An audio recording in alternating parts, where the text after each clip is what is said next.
You're listening to episode number 7 of the Keto Diet Podcast. Hey, I'm Leanne from healthfulpursuit.com, and this is the Keto Diet Podcast, where we're busting through the restrictive mentality of a traditional ketogenic diet to uncover the life you crave. What's keto? Keto is a low-carb, high-fat diet where we're switching from a sugar-burning state to becoming fat-burning machines.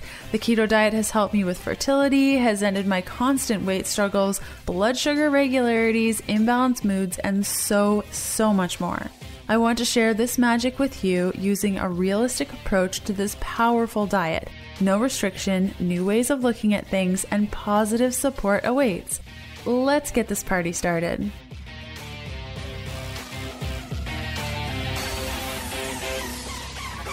Hey guys, November 13th, and it is exactly 34 days until I go on vacation. But don't worry, the podcast will just keep rolling along.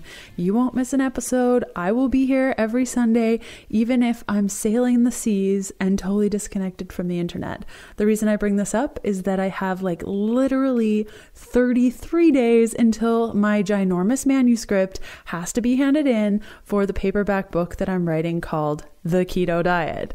We planned it so that I would hand it in and go on vacation for a really long time, and I'm very excited for that moment of getting on the plane and leaving my phone and my laptop and everything at home so I can recharge. It's so important that we recharge and that we also listen to our bodies.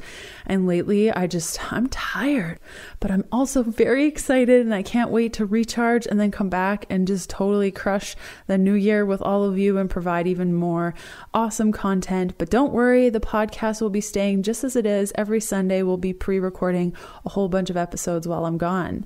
So the awesome thing this week that I've discovered over the last couple of weeks is preparing a to-do list for yourself, specifically online, in 3 different sections. So previously, what I'd always do is write a to-do list on a piece of paper, and it would be the entire paper and everything would be on there that I'd need to do. And I would get super overwhelmed at all the things I needed to do.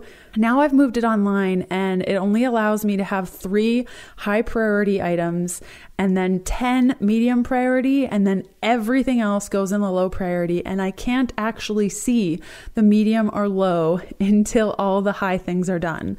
So it's kept me really accountable to staying on task, and it's helped me not get overwhelmed with the things that don't matter as much as the high priority items. If you're the type of person who often bites off more than they can chew, this could go for work or your personal life or even your eating style changes that you're trying to incorporate. I highly recommend giving it a try if you're that type of person.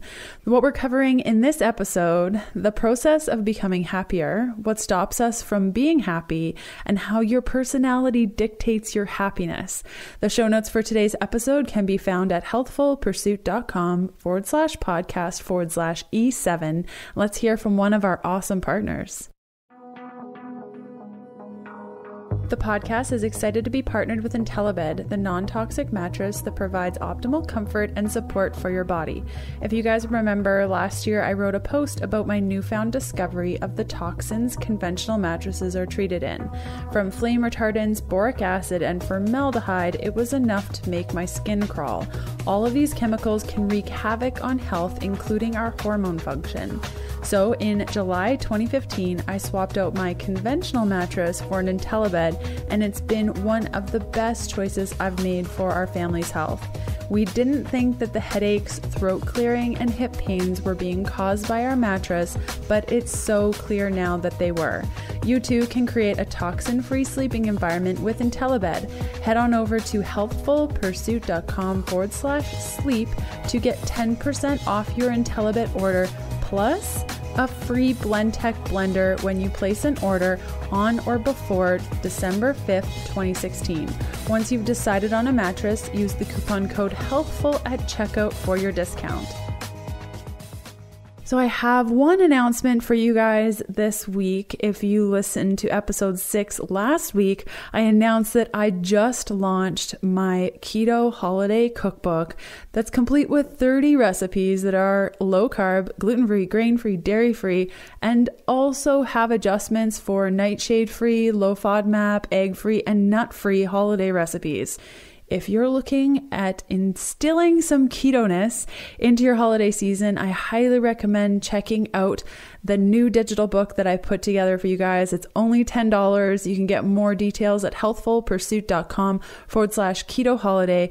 Like I said, it includes 30 recipes as well as 4 keto holiday dinner party menus. So if you are going to be hosting a dinner party and you're freaking out thinking that nobody's going to like the keto food, I have tested all of these recipes on my friends and family. Everyone was blown away that the whole meal was ketogenic and severely low carb, and I managed to keep the macros on point for the entire event, from appetizers all the way through to desserts. Everything is included, including one of the best cranberry sauces I've ever had, and it's low carb, and I slathered it on all of the things.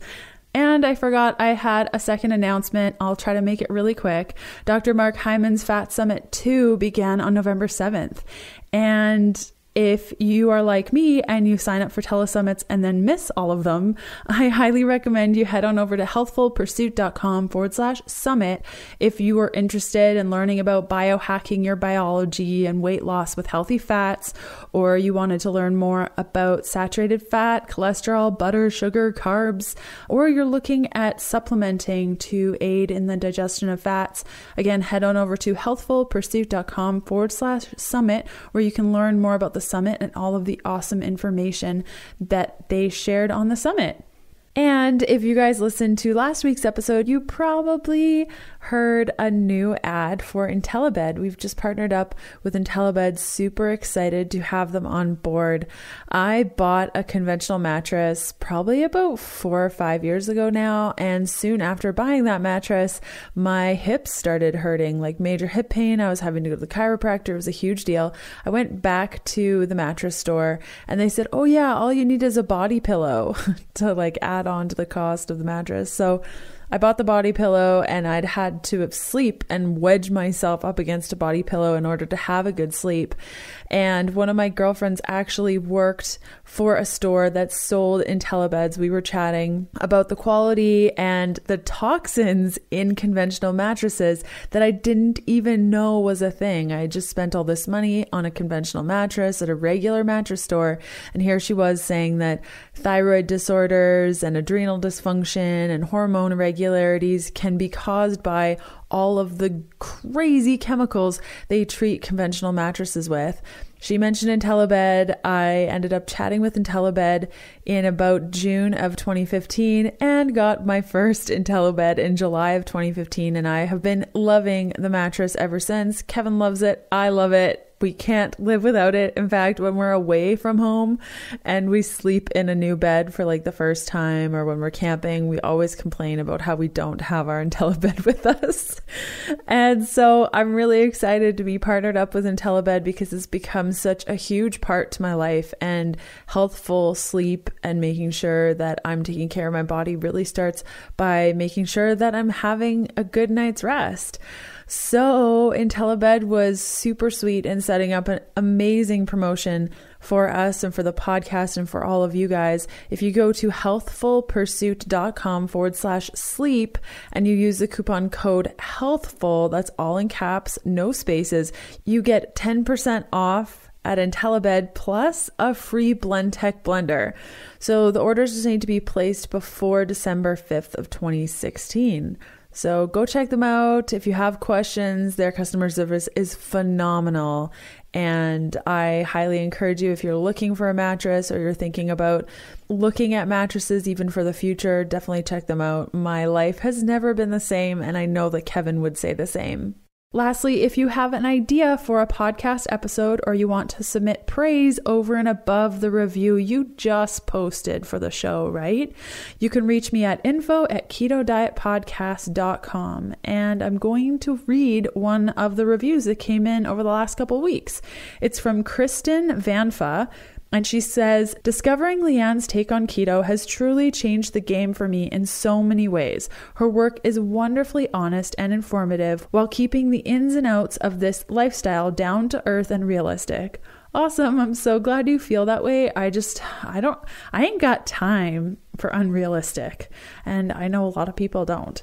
So if you want to leave a review for the podcast and support my show, you can go to healthfulpursuit.com/review and you'll be directed to a page where you can submit your review.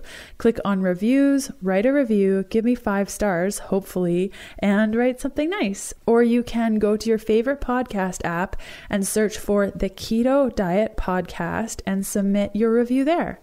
So I interviewed Gretchen Reuben, and we're going to cut over to that interview in just a second. If you guys aren't familiar with Gretchen, she's the author of several books, including the blockbuster New York Times bestsellers, Better Than Before, The Happiness Project, and Happier at Home. She has an enormous readership, both in print and online, and her books have sold more than 2 million copies worldwide in more than 30 languages. On her popular weekly podcast, Happier with Gretchen Reuben, she discusses good habits and happiness with her sister, Elizabeth Craft. They've been called the click and clack of podcasters. Her podcast was named in iTunes of Best Podcasts in 2015 and was named in the Academy of Podcasters Best Podcast of 2016. BuzzFeed listed Happier in the 10 life-changing things to try in June. And the New Yorker said, their voices remind you that life is a human project that we're all experimenting with. The podcast consistently ranks in the iTunes top charts.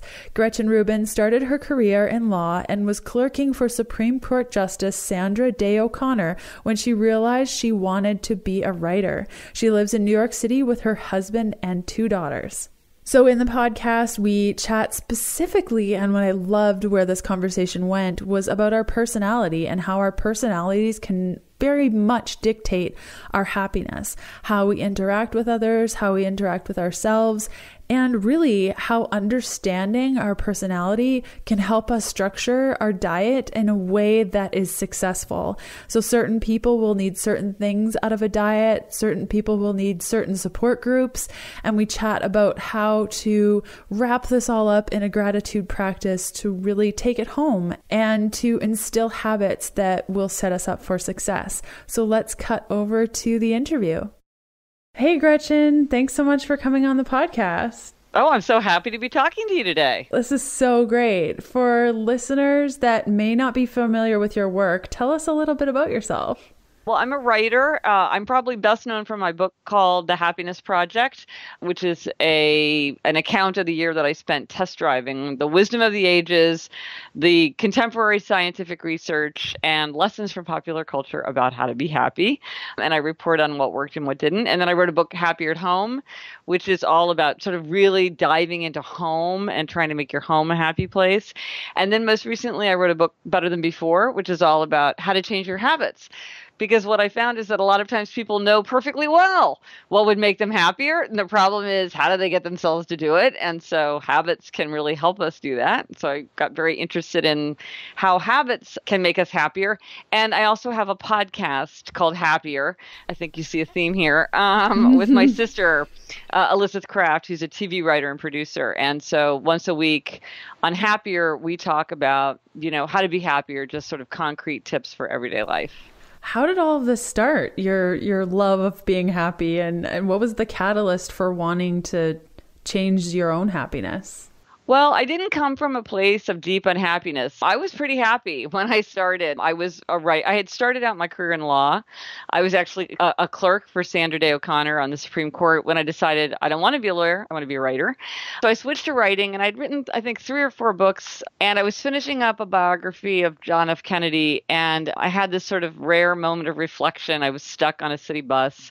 And I thought, what do I want from life anyway? And I thought, I want to be happy. But I never spent any time thinking about whether I was happy or how I could be happier. And so I thought, well, I should have a happiness project. And that was the phrase, the happiness project. And I started just doing it for myself, doing all this research for myself. But it's such a fascinating subject that pretty soon I thought, wow, I should write a whole book about this. And it turns out it's such a fascinating subject that I have been writing and researching and talking to people about it ever since. Totally. And there was a line in your book, I can't remember where it was, but it really stuck out to me. And you said something like, I didn't want to wait for a crisis to reinvent my life. Yes. Yeah. No, I think sometimes people assume that if somebody did a happiness project, it must be that they were in a place of despair. And I was pretty happy, but I thought, I'm not even appreciating enough how happy I am. And that was one of my big goals for my happiness project, was just to recognize how happy I already was. Okay, so that's like a whole different way of looking at things, as opposed to, what are all the things that I'm focusing on that are unhappy and how do I change it? It's like, what are the amazing things that are happening in my life right now that I can be grateful for to make to allow me to be happy? Well, I think everybody recognizes, and certainly research supports the idea that gratitude is people who are grateful are much happier. They even sleep better and are more healthier. But it's sometimes hardest to be grateful for the things that you should be the absolutely most grateful for. It's hard to remember electricity. It's hard. On the podcast, I just talked about how I was trying to remind myself to be grateful for contact lenses, which are something that I use every single day of my life. From the moment I wake up to the moment I go to bed, they are a huge happiness booster for me, and yet I never think about them. And so, you want to really remember how much you have to feel grateful for, and not wait until something's taken away from you to realize how important it is to your happiness. And that goes for health too. I know that when you're feeling great, you're great, and your digestion is working and everything's great, but then you get constipated and that's all you can think about. And then you're like, oh, I wish I would have focused on the happiness. Yeah, no, I think health is like money.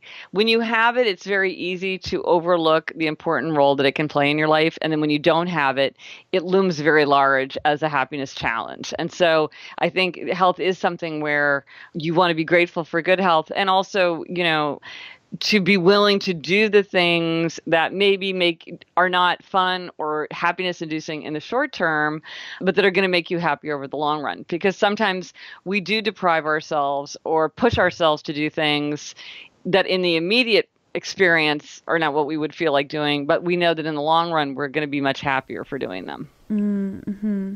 So what did your happiness project look like? I know there were different phases of your project, and tell us a little bit more about what that process was like. Well, so I decided that I would do it for a year, which seemed long enough to be to have real change, but short enough not to be too intimidating. And so I spent a month. I picked 12 areas of my life where I thought I needed to do work in order to be happier. And for everyone, those would be different, because everyone has different values, different interests, different limitations. And so I, the first one was energy, because I thought, well, if I had more energy, then everything else will be easier. Everything's easier if you have energy. And so then I would think about, well, what are 2, 3, 4 concrete, manageable resolutions that I could do to really try to make myself happier in that area. So I did that throughout the year. And then in Happier at Home, I did the same thing, but focused on, in Happier at Home, one of the months was possessions. Because what is a big aspect of your home? Obviously, it's your possessions. And possessions actually, it's a very emotionally charged area within the larger subject of happiness. So that's how I structured those two happiness project years. And you mentioned core values and values. As somebody that's gone through Danielle Laporte's, for example, if you're familiar with her. Yeah, sure. I know Danielle. Yeah. So her core desired feelings are really good for figuring out really what you're after. And I know that once I figured out what my values were, freedom, spontaneity, and adventure, if things don't align with that, I'm not as happy. And I find it so much easier to be happier. Do you have tips on how one can define those core values in order to know how to define their happiness project? Well, I think that's just a super critical issue. And I feel like it's the great challenge of our lives to know ourselves. And you can really only build a happy life on the foundation of self-knowledge. But it's hard. It's very hard to look in the mirror and see who's really there, because we're so distracted by who we wish we were, who we think we ought to be, or who other people are expecting us to be. And so one of the things I try to do in my work always is to raise questions that will kind of illuminate an aspect of our personality, or show us indirectly something that it's hard to see directly. So one good question is, whom do you envy? Envy is a very negative emotion. A lot of times we want to pretend like we don't feel envious, but it's actually a hugely helpful emotion. If you envy somebody, they have something you wish you wanted. And that tells you something important about yourself. Or another question is, what did you do for fun when you were 10 years old? A lot of adults really have kind of lost touch with what they would do for fun. They're so focused on like, what's fun for the whole family? It's like, no, what's fun for you? What do you feel like doing? Maybe everybody wants to go out and play touch football, but you actually want to read in bed, but you need to know that. And so, but what you did when you were 10 years old is probably something that you would like to do now. And then I also, in my most recent book, Better Than Before, I tried to highlight a lot of distinctions that come up with habit formation. So for instance, abundance lovers and simplicity lovers. Simplicity lovers are people like me. We like bare surfaces, clean shelves, not that many choices, a lot of less. And then there's abundance lovers, and they love profusion and choice and collections and buzz and a lot of stuff going on. And it's not that one way is better than the other, or one person's right and one person's wrong. It's just that people thrive in different environments. And so if you're working for a boss who says to you, a cluttered desk means a cluttered mind, it's like, well, maybe that's true for you, but it's not true for me. So in Better Than Before, I really try to highlight tons and tons and tons of these kinds of differences, because I think sometimes when it seems maybe overly simplistic to divide people into categories, but I think it actually can be quite helpful. Yes, 100%. And one is not worse than the other or anything. It's just understanding who you are as an individual so you can get to know yourself actually. Yes. Now you mentioned thinking of who we should be, especially as it comes to society. I know a lot of the women listening are using diets, like very strict, restrictive dieting, to change their body in some way of, upping their social status.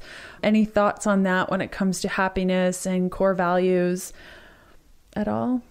Well, I mean, you want to do things for the right reasons, and you want to, and I guess I look at it differently, because when somebody's trying to make a big change like that, to me, what's important is, are you keeping your promises to yourself? Whatever those promises are, whatever for you think would lead to a happier life. So one question is, are you right that doing that will make you happier? And so that's a question of like, well, is it really going to make you happier? And then, which is a question. And then another thing is like, well, can you follow through for yourself? Because when we don't keep our promises to ourselves, that is a very bad feeling. When you feel like you can't trust yourself, you can't rely on yourself, that's tough. Now, and one of the things that comes up is that a lot of times we think that what will work for somebody else will work for us, or we think that if somebody tells us this is the right way to do something, then if we can't do it that way, there must be something wrong with us. And like, say, facing a strong temptation, whether that's a food temptation, like chocolate is your kryptonite, or maybe it's something like Candy Crush, which is my sister's kryptonite. Like she's like, Candy Crush is actually affecting my career. I cannot stop playing this game. So, and for some people, it's much easier to give things up altogether. I call this the strategy of abstaining. It's just easier to have none. It's harder to have a little. And then for some people, they get kind of rebellious or panicky if they're told they can't have any. And so they do better when they have a little bit. But often people are told, well, you're doing it wrong. And I'm a person who, I quit sugar. I don't eat carbs. Like I like that. It's very easy for me because I'm an abstainer. I just say, that's just off my list. And so it doesn't bother me. I don't think about it. But so many people say to me like, well, that's not healthy. You shouldn't be so rigid. If you eat that way, it's going to be bad for you in the long run. And I'm like, no, maybe it would be bad for you. Maybe it's too rigid for you. But for me, it works. Again, it's not that one person's right and one person's wrong. It's how do we find the way that works for us? Because I think a lot of times when people struggle, it's because they're trying to fit themselves into someone else's mold. And so that mold may fit, or it just very well may not fit. And so the question is, well, what kind of person am I? Yeah. Which, wow, that's a huge question, right? Yeah. What person, who am I? No, it's a huge question. And for anyone listening that's maybe thinking like, oh my gosh, happiness project and like committing to a year of self-discovery, I ain't got time for that. Oh, my whole thing is like, doing it in the interstices of your ordinary day. I mean, I love reading about people, Elizabeth Gilbert moving to India or whatever. I think that's fun to read about, but I'm like, I had to live my ordinary life. So everything I talk about is stuff you can do without any extra time, energy, or money. It's very manageable. And I think most people know, like, we all have like low-hanging fruit. There's stuff that we can do as part of our ordinary day to be happier. If we would just sort of sit down and think about how we might go about that. What were some of the things when you first started were those like low-hanging fruit, quick wins? Well, this is one thing that Elizabeth and I always talk about on Happier, on the podcast, is we always have a try this at home. And that's just like an idea of like, you try this at home. And because a lot of times they're so small that they almost seem laughable. But then you think, wow, it really makes a difference. So one of the ones that I did that had a huge effect was just to say, like, every time somebody came and went from our apartment, they would really get we called it a warm greeting and farewell, a real warm hello and goodbye. Because what we were finding is people were sort of coming and going, and people were just sort of grunting out a hello and barely looking up from their book or their device or their newspaper or whatever. And that just wasn't the attentive atmosphere that I wanted in our home. So we all decided that almost everything that I do is only me. I make almost no group resolutions because that's one of the sad truths about happiness. You can't change other people. Though you wish you could, you can't. But this one we all agreed we would do it. And it's just it takes no time or energy practically just to give someone an honest, true hello or goodbye when they're coming or going. And it dramatically changed the atmosphere of my home. I remember I think it was part of this section of your podcast, and you were talking about how, I think it's something to do with toilet paper and how you guys didn't have like storage for toilet paper in your bathroom. And so you just like these little things would just make you happier. That's the happiness hack segment where we talk about, again, like some incredibly minor, intervention that makes you happier. Yes, we got one of those, and I don't even know what the name of it is. It's like a stick that stands up. That holds toilet paper. Yeah, it just holds it, behind, just out on the floor. And I mean, my husband was like, this is the greatest thing of all time. Like, how did we not have, and it was just like, okay. Yeah. So that's another segment, a happiness hack. And then we also talk about like happiness stumbling blocks. Like, what are the things when people are trying to be happier, there are very consistent things that bring us down. So how do you deal with that? And also we have a question, like we sometimes have the segment, know yourself better, for exactly the reason that you said. It's so important that we know ourselves, and yet it's hard to know ourselves. So we try to present a question where someone would think, well, let me answer that question for myself. And in a way I'll get, just that much more insight into what's true about me. And what are some of the things that hold us down or hold us back from doing this work? Well, part of it is our willingness to let ourselves off the hook.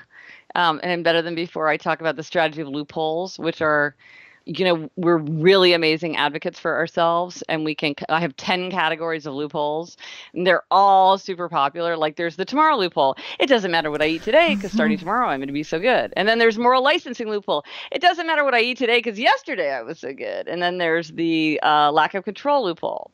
I had to eat it because I was at a business dinner. Or there's the fake self-actualization loophole. Life's too short not to give myself a brownie. So they're all. So I think part of it is that we're very good at figuring out why we should let ourselves off the hook. And then I think part of it is also we don't understand ourselves enough to set things up in a way that will allow us to succeed. Because my whole thing is, we're constantly sort of presented with these magical one-size-fits-all solutions. Do it first thing in the morning, start small, do it for 30 days, give yourself a cheat day. Like, this is the answer.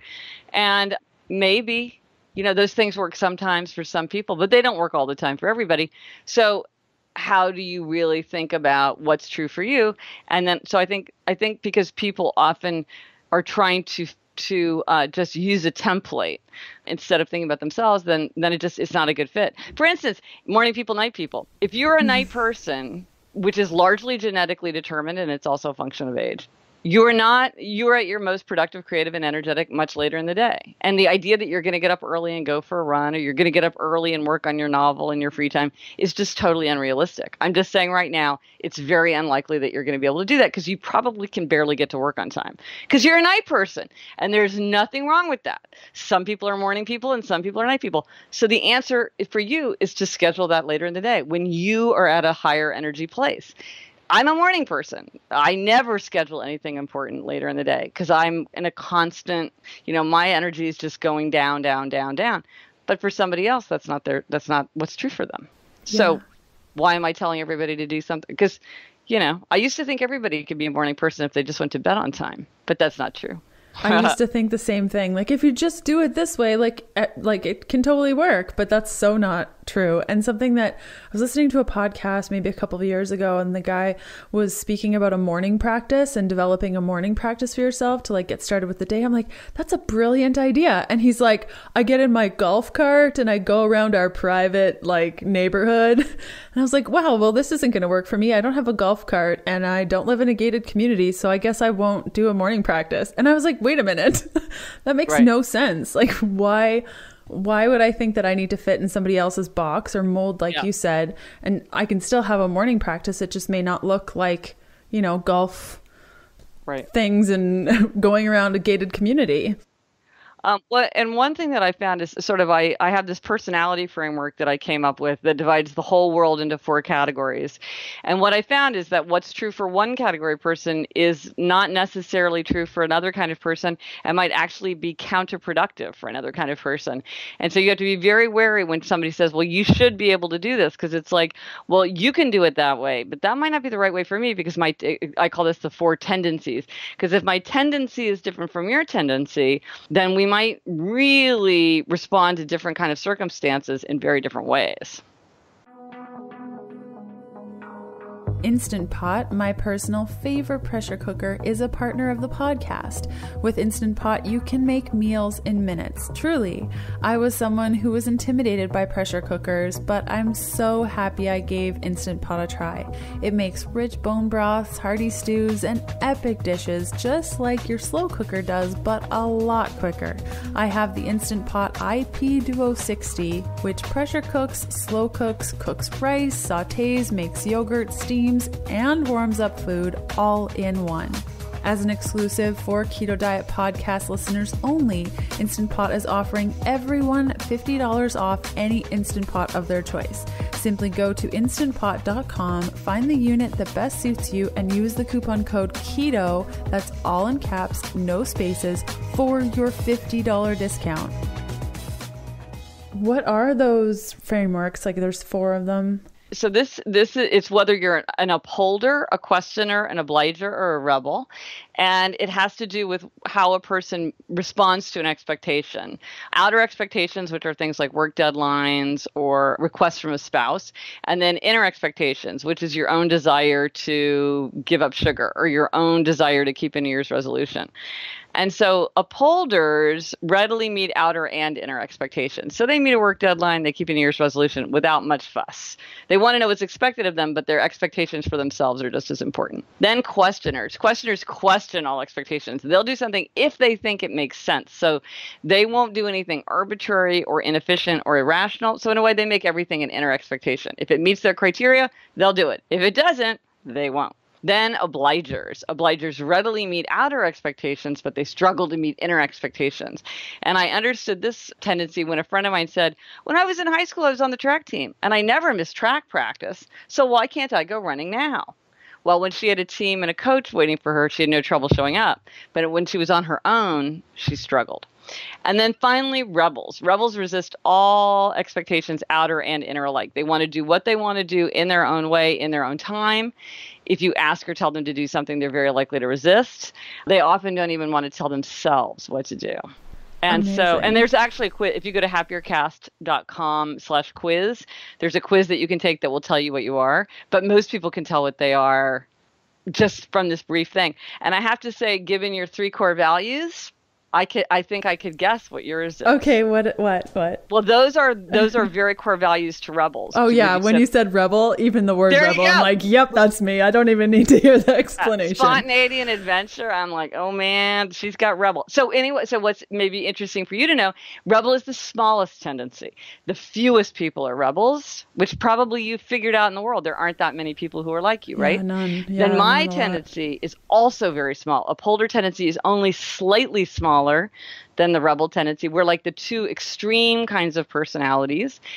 overwhelmingly people are questioners or obligers, and obliger is the largest tendency. The most number of people, both men and women, are obligers. And so that's really worth thinking about if you're figuring out how to work with somebody. Knowing their tendency is going to have a very big influence on what's going to work with them effectively. And I'm sure, like, as you were talking, I'm thinking like obliger. I don't know if I think they'd struggle with being an entrepreneur because you're kind of just on your own. And well, see, that is a key insight. And before I came up with this 4 tendencies framework, I actually knew some people, just from around, who had left like big jobs where they had a boss and they had colleagues and they had deadlines and, deliverables and all that. And they were super productive and had no trouble working.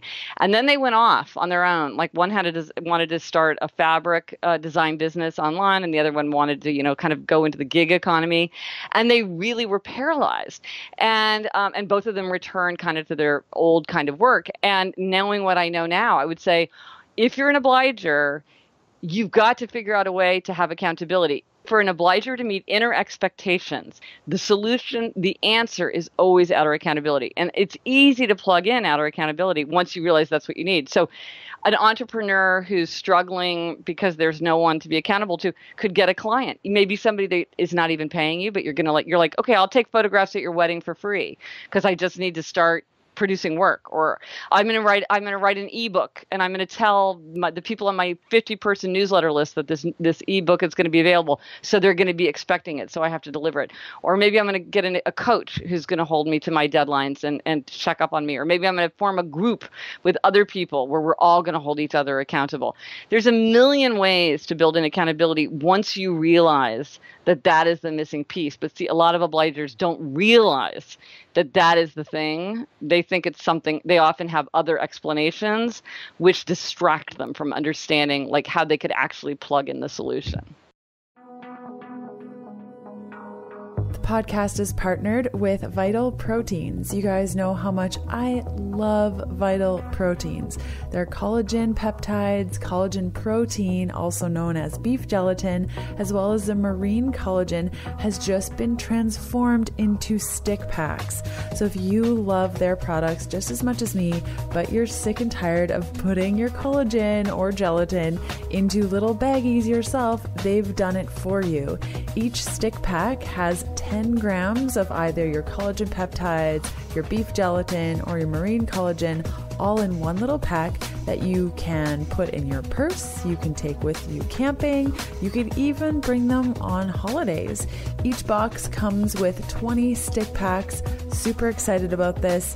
You can stock up on your stick packs and other awesome things from Vital Proteins by going to vitalproteins.com and using the coupon code VPHP10 for 10% off your entire order, plus free shipping in the US. Yeah, exactly. And I'm sure this framework could also be used for, lifestyle changes, whether you're thinking, I know gluten's no good for me, or, in your case, carbs, and many people listening, carbs, but like, how do I actually remove carbs? And I'm sure that there's a million things you could do. So one thing you could do is think, if I don't buy carbs, if carbs don't come into my house, everybody will be healthier. So I do it as a duty to my family. Being a role model, being a duty to others is a form of accountability. Or you could make a deal with your sweetheart and say, if I have dessert, you have to eat twice as much dessert. Or you could have a deal with your friend. We're both going to stay. Somebody emailed me that she and her sister-in-law made a deal. If they both stuck to their good habits, they would have a spa day. But your spa day was dependent on me keeping my good habits, and my spa day depends on you keeping your good habits. So if you don't stick to your good habits, I don't get a spa day. So you wouldn't, maybe for yourself, you'd be like, well, I'm not going to do it. But if you're going to disappoint me, then that's going to be a way. Or you could have a group of accountability where, I just launched this app called Better, in iTunes and all that. And one of the things, people can form accountability groups online. And it's like, a lot of times you just need to know that somebody's going to be like, how's that going? Like you said you were going to bring lunch from home instead of getting fast food. You said you were going to do that 2 weeks ago. Last week you stuck to it. How are you doing this week? Knowing that someone is holding you accountable is really helpful for obligers. Whereas with a rebel, I don't like right? accountability. Right? It's like, leave me alone. I have magic. I'll just do it. Yes, but see, this is a very key thing. And over, rebels have told me that like, oh, if I get these like helpful accountability emails, then I'm like, I won't do it. Or the more somebody nags me or reminds me to do something, I'm going to push back against them because they're not the boss of me. Even though we're doctor's orders. To say to a rebel, you really need to follow your doctor's orders. They're going to be like, no, I don't. You can't make me. He's not the boss of me. Yeah. So for a rebel, you really need to have a very, very different kind. It needs to come from a very different place. And a lot of so you could see that the accountability that's essential for obligers is actually counterproductive for rebels. So this is why a lot of times when there's health interventions, they don't work very well. Because for some people, maybe it works. And for some people, it's really not getting them what they need. Totally. And what about for the other two personalities? Like, are there different tools and tips that one could follow when it comes? Well, for upholders, it's pretty easy. So, and that's again, like any intervention is going to work with upholders because upholders really don't need any intervention because they're just like, yeah, okay, I get it. I'll do it. And if they want to, they can. I mean, I'm not saying it's effortless, but it's comparatively easier for upholders.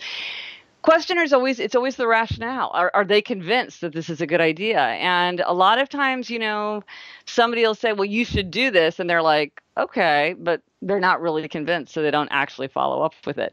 So questioners really need justification. They absolutely have to be convinced. If you're telling me to do something, I have to trust your authority. Also, they tend to love to customize. So if you hand them like, this is what you're supposed to eat, they'll be like a friend of mine is a type 2 diabetic and the doctor handed him this whole thing and he's like, well, let me tell you how I'm going to do it because I'm going to do it my way. And I'm just telling you this way, I'm going to have to adjust it a little bit. And so it's like, okay, they love to customize. That's my husband.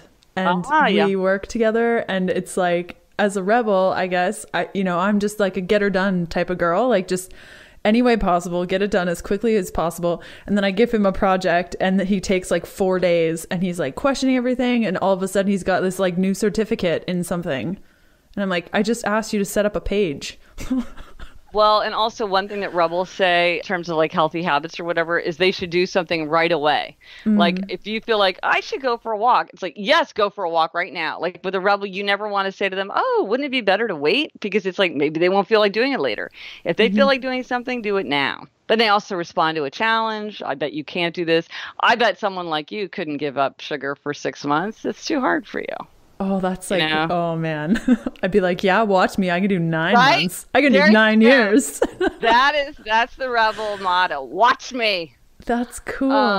No, so these, once you know these tendencies, it can be very powerful. And then also, like you say with your husband, like my husband's a questioner as well, and they can drive you crazy with the questions. And so, but now I understand, like if I'm asking him to do something, I need to include in the question an explanation for why I'm asking it, or he just won't do it because he's like, why should I do it? That's just his first question is, why should I? Fair enough. Like I would like, as an upholder, I'm like, if you asked me to do it, I would just do it because you asked me to do it. And I wish he would do the same for me, but he's not like me. And so I need to give him more explanation. I need you to change the light bulbs today because we have people coming over for dinner tomorrow and I don't want to have to like worry about it when we're worried about cleaning up the whole house. Like that's a reason that he can understand. But if I'm just like, would you change the light bulbs? He'll be like, yeah, at some point. Yeah. And I don't know about you, if your questioner husband has this, is a lot of times questioners hate to be questioned. Oh, They don't like answering questions, which is ironic, but is a very common pattern among questioners. Yeah, I know Kevin feels like challenged, like insulted immediately when I ask a question. Yes, they really do, because they're like, you should trust my judgment. If I say this, you should know. It's the way. I've done the research, and how can you, So once you see, but again, like right now, all this is very predictable. These patterns are very predictable. If I know, and I would say probably, your husband may have trouble, like maybe in school or at other jobs because people, thought he was not a team player, or he asked too many questions, or he was impudent to a teacher because he was asking questions like, why do we have to learn about Mesopotamia? Very common among questers. As a rebel, you probably, find yourself, pushing back, or like maybe you won't do something that you were otherwise planning to do because somebody told you to do it. And you're like, well, I was going to do it, but now I'm not going to because you told me to. Like sometimes rebels won't even do what they want to do because somebody is telling them to do it, or they might struggle to tell themselves what to do. I'd like to be able to do this, but for some reason I'm having trouble getting myself to do it because I don't want to tell myself what to do. So these patterns are it's funny. Like once you see them, you're like, they're everywhere. They're highly predictable. And with a lot of times obligers will say something like, well, why is it that I can always take time for other people, but I can't take time for myself? And when I hear that, I'm like, I don't really think you're understanding the dynamic properly. It isn't that you are sacrificing or putting someone else in first priority. It is that you are meeting outer expectations and struggling to meet inner expectations. And if you had if you had outer accountability for your inner expectation, then all that would fall away. And over, obligers tell me that that's the answer. Because once they have the outer accountability, then they can do whatever they want to do. But when they just try to I want to make myself a priority, I want to put myself first, it just doesn't work. I'm like, people can spend years trying to do that. It's very abstract and it just doesn't seem to work. And this works right away. So I'm like, take the easy solution. Give yours an outer accountability is so easy to create. There's a million ways to create outer accountability. So just get there the easy way, in my view. Yeah, totally. I hear that from moms a lot in my practice of like, well, my children come first and I want to put myself first, but I have so many other priorities and it just... Okay, so right there, put in the outer accountability. And, like if you want to exercise with a friend who's going to be annoyed if you don't show up. Exercise with a trainer who's going to charge you triple if you don't show up. Think about your duty to be a role model for your children and, modeling good exercise behavior and also keeping your promises to yourself. Somebody said to me that the way she got herself to train for the marathon is she told her first grade class that she was doing it. And they made a chart on the wall and it was like, Mrs. Smith's training. And she said those first graders were 100% fired up. And every day they were like, how's it going? How'd you do? You can't give up now. And she's like, how can I say no to this? How can I say no to a bunch of first graders? They're relentless. So it's like, it's just like all that. And sometimes obligers will often feel like it's somehow weak. Yes. Like they don't like that they're dependent on outer accountability and they feel bad about it. And I'm like, why feel bad? This is not good or bad. It's just the way some people are. It's the biggest tendency. Lots of people are in exactly your same situation. So it's not like you're one of a kind. This is the biggest tendency.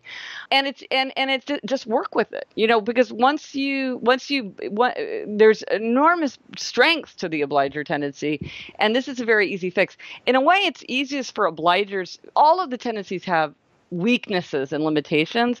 And I almost think obligers have the easiest fix because it's a very concrete fix, plug in outer accountability.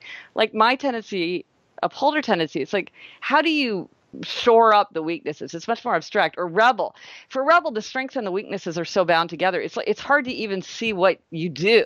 You have to really get into this, like the deep psychology of motivation and everything. It's like, that's hard. Obligers, it's very straightforward. Yeah, you just get that outer accountability. I know. Outer accountability. Yeah. For me, it's like it's so funny. I'll dress up in my yoga clothes in the morning and I'll come downstairs and my husband will say, "Are you going to yoga?" No, and like, no, I'm not. No, I'm not. I'm not going. Don't tell me what to do. You know what you say to a rebel? You say, "Oh, I guess you're not going to yoga today." Oh, yes, I am. Oh, yeah, I am. It's so true. I am. Right? It's so true. Or like if you deal with a rebel, maybe you had this as a rebel child, like, honey, tell Aunt Jane you had a lovely time. No, I'm not going to. Because maybe you were perfectly ready to tell Aunt Jane you had a lovely time. The minute your mom tells you that, you're not going to do it. I mean, it's really helpful to know these things. And I've heard from so many parents who are like, I was just pushing my rebel child and things were getting worse and worse and worse. And my advice is like, back away. Mm-hmm. On the podcast, we had 2 listeners for our listener question segment. We had 2 listeners in 1 week who asked the same question, which was basically, how do I get my rebel husband to look for a job? One person, they were moving and he needed a job in the new city. And one was like, he was sort of transitioning out of a job and he needed to get a new job. And they were like, what do you do? And I was like, well, you can tell me whether you think I gave the right advice. I said, do nothing. They know they need a job. And the more you remind them, or like, let's make a list on a yellow pad. And the more you push them, the more they're going to resist you. And if you just say nothing. They're not dumb. They know they need a job. Let them do it in their way, in their own time. Mm-hmm. It's so true. Yeah. Yeah, just leave me alone. And leave you alone. Because you can do anything. Rebels can do anything they want to do. It was like when I moved to India for a while, and then it was a whole eat, pray, love experience, and I came back and quit my job. I didn't talk to my husband about it. I literally walked into my boss's office and was like, I quit. And he's like, no, I'll give you everything. And I'm like, no, I quit. He's like, double your salary. I'm like, nope, quit.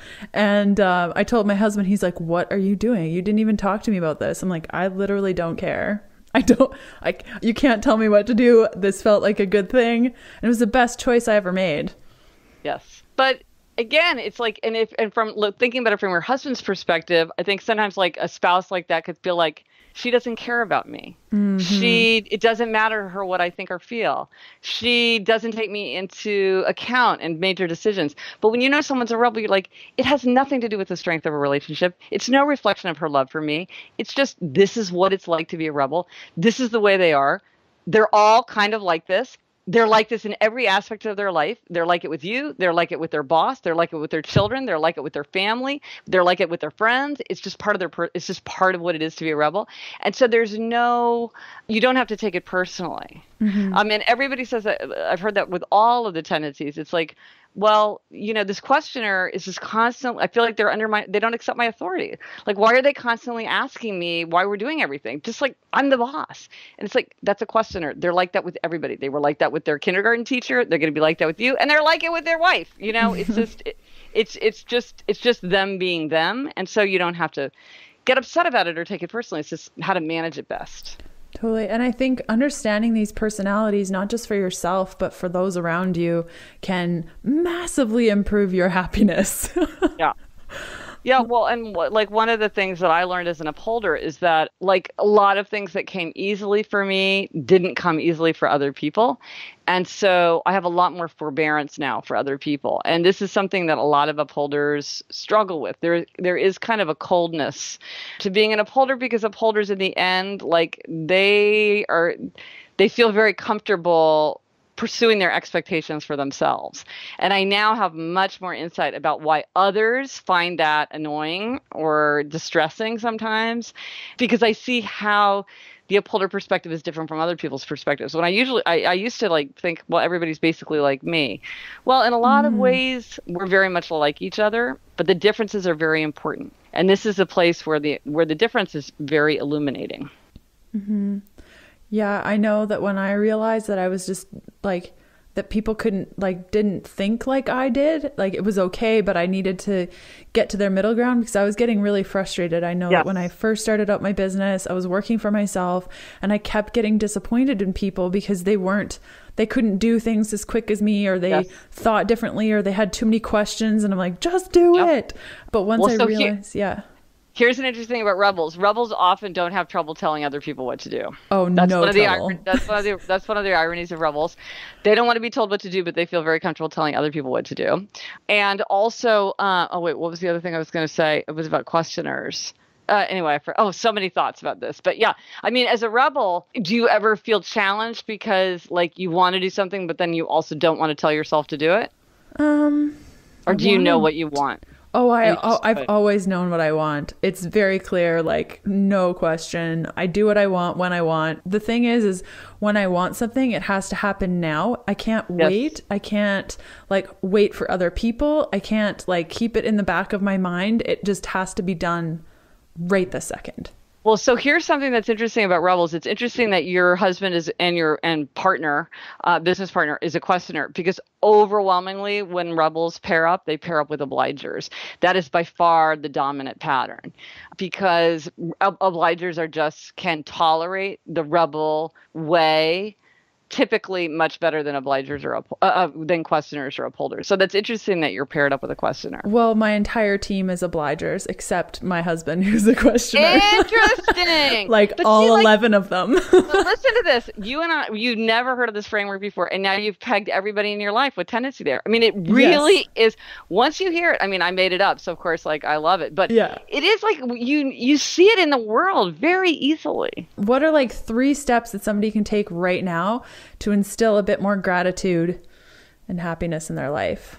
Well, I wouldn't, one thing I would not say is gratitude journal. I myself had terrible results from the gratitude journal. And research shows that actually gratitude journals don't work that well. And if you're going to keep a gratitude journal, maybe try doing it twice a week. That seems to work better for people. But again, might be maybe a gratitude journal would work great for you. I've heard people do things like use screensavers that remind them of gratitude, or use passwords that remind them of something they want to be grateful for. So sometimes like having a little practice like that works better than for the journal, which for some reason I found very annoying. Me too. You did? There you go. Don't tell me to journal.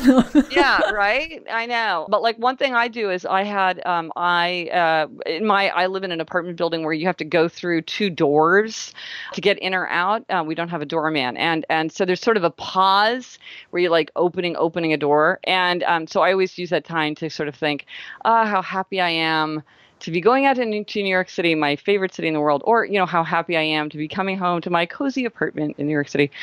So sometimes you can have, or, often people like before meals, that's a very traditional time to have a moment of gratitude, but maybe there's a different part of your day that would make more sense for you. Another thing, one thing that I think people really ignore is the physical, because our physical experience always colors our emotional experience. And so really like making sure that you get enough sleep, it's just very hard to feel happy if you're exhausted. And if you're very low energy, it's hard to do the things that would make you happier, because you're like, I know I'd be happy if I planned a fun holiday party. That would be so fun, but I just can't even face like figuring out the emails of everybody. So even though it would be a happiness booster in the long run, you're too tired. So you want to get enough sleep, get some exercise, because for some people think exercise is going to make them feel more tired, but unless you're really at the extreme, exercise tends to boost energy. And here's a weird one. This has always surprised me. Over and over, people tell me how outer order contributes to a sense of inner calm and inner self-command. And I totally believe that in the context of a happy life, something like a crowded coat closet is trivial. But over and over, people say, when I get rid of things that don't work or that don't fit or that I don't use or that I hate, but I sort of have kept around, that they just feel more energetic and more in control of themselves. A friend of mine said, I cleaned out my fridge and I finally know I can switch careers. And I knew exactly what she meant by that. So sometimes that's a great way to start. It's just like clearing clutter, because it seems to have more of a psychic benefit than it would seem. And like of all the resolutions I've ever talked about in all my research, the one thing that people most often mention as a happiness booster is make your bed. Yes. A lot of people feel like making their bed helps them start their day the right way. Yeah, I totally agree with you. One thing that I did that really, really helped, especially with my body love experience over the last year, similar, I guess, to the happiness project of just like, I'm sick of hating my body and all the social norms that come along with that. And so I removed all of the clothes in my closet, in my basement that didn't fit me anymore. That's a great idea. Right. Right. So you just don't see it, because you walk past your closet and you're thinking, that doesn't fit me, that doesn't fit me, that doesn't fit me. And that's not a very fun place to be in every day.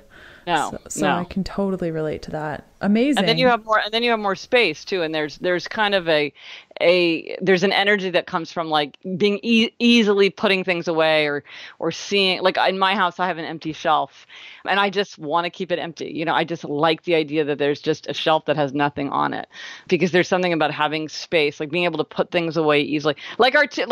We were driven mad by our toilet paper problem because there just wasn't enough room in our bathroom. We've got, my husband and my 17-year-old daughter and I all share a bathroom. It's not that big. It doesn't have under the sink storage. Like, why did I do that in our renovation? I have no idea. But then it was like, here's the solution. And now we have so much more space. We have enough space to put things away properly. And it's just ridiculous what a positive effect that had on my happiness. When you think of like how trivial a matter that is, it's tiny. And yet it had a disproportionate effect on my mood. Totally. Yeah, we did the same thing. After I heard that, I was like, oh my gosh, we have that same problem too. I could just get one of those toilet paper roll holders. Yeah. And then when you walk in, you can see if you have extra toilet paper too. Exactly. Or like if you're running low, it's like it solves so many problems. But we need to know the name for it. Like, what is the name? If you know the name, email me on my site, GretchenReuben.com, and tell me, what do you call that? It's just like a stick, a pole that sticks up into the air and has toilet paper on it. pedestal. I don't know. Toilet paper pedestal. I know. The TPP. I know. That'd be well. Okay, we'll solve this problem for the Oxford English Dictionary. Exactly. So that was fabulous. Where can people find more about you? You talked a little bit about your podcast. Yeah. So I have a podcast called Happier with Gretchen Reuben, and that's a weekly podcast that I do with my sister, and we talk about exactly these kinds of issues. I have a website, GretchenReuben.com, where I post almost every day with something about happiness or habits or human nature. I have an app that I just launched that's all about the 4 tendencies, which is that personality framework that I discussed, and that's called Better. So if you just search from Better Gretchen Reuben on the App Store, you'll find it. And it was literally like last week. So congratulations. There's already a lot of cool conversation there.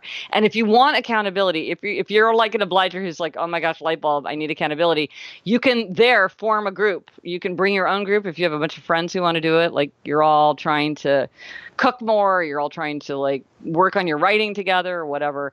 Or you can find people on the app who just want to have an accountability group, because really anybody can have an account. Anybody for any purpose is somebody holding you accountable. That is the key thing. And then of course there's my books for people who love to read the way I love to read. I have Better Than Before is my book that's really about habit change. So it's really about once you know what you want to do to be happier, how do you actually get yourself to do it? And then The Happiness Project and Happier at Home are both books about how do you figure out what makes you happy? How would you go about figuring out what elements in your life you would try to transform in order? And again, it's like, this is all stuff that you do without quitting your day job. It's all, doesn't take time, energy, or money. It's meant to be part of the ordinary day. That's brilliant. And I will include all of those links in the show notes for today's episode, which you guys can find at healthfulpursuit.com/podcast/E7. So everything that Gretchen just mentioned, we'll put it in there. And thank you so much for coming on the show. I learned a lot about myself and about my husband. Yes, I love talking to a rebel. There aren't that many of them, but they're always super fascinating. So it was so fun to talk to you. I feel like we could talk all day.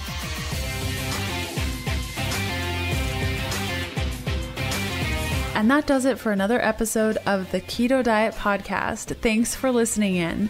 You can follow me on Instagram by searching Healthful Pursuit, where you'll find daily keto eats and other fun things. And check out all of my keto supportive programs, bundles, guides, and other cool things over at healthfulpursuit.com/shop. And I'll see you next Sunday. Bye.